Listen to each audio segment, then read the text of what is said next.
Imagine it. The year is 1789. The newly formed United States is fresh off of a revolutionary win. So now it's time to elect leadership. Back in this day, the way the election worked for president was the states would vote for president, and whoever had the most votes would be president, and the second most, vice president. Enter John Adams.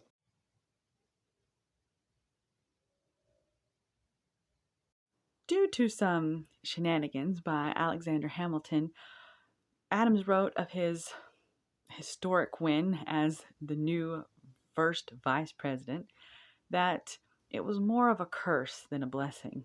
Aside from taking over for the president in emergency situations, the role of vice president is to preside over the Senate and also cast tie breaking votes, which for John Adams happened at least 29 times and is the most of any vice president ever to break that many tie votes.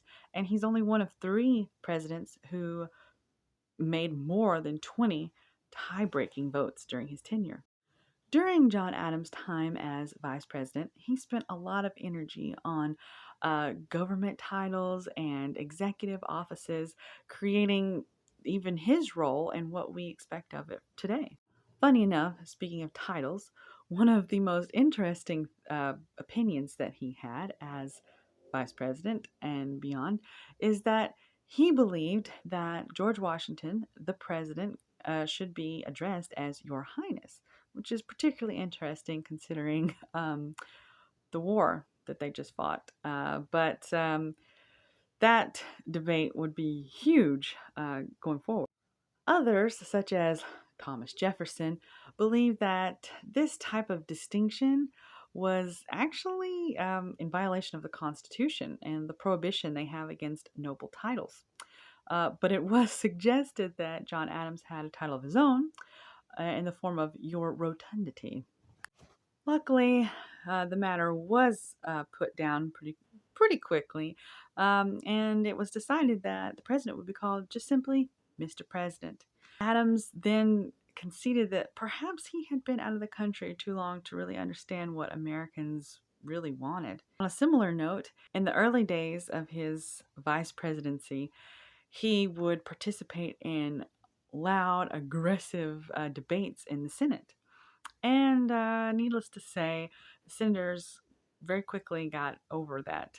They did not want him doing that, and they told him so. And after that, an agreement was come to that vice presidents aren't allowed to do that anymore. They're not going to be participating in deliberations of the Senate. And that's actually carried on through today. While Adams was seemingly out of touch in some ways, in others, he was really getting a groove. He found himself really in sync with the president and the up and coming Federalist Party. But despite his positive relationship with the president, Washington didn't really involve him in much. And that was much to the dismay of Adams. And it caused a little problems. And it wasn't until the end of Washington's second term, that he started really involving him. And that's probably because some of the cabinet members started leaving. So he had to rely more on Adams.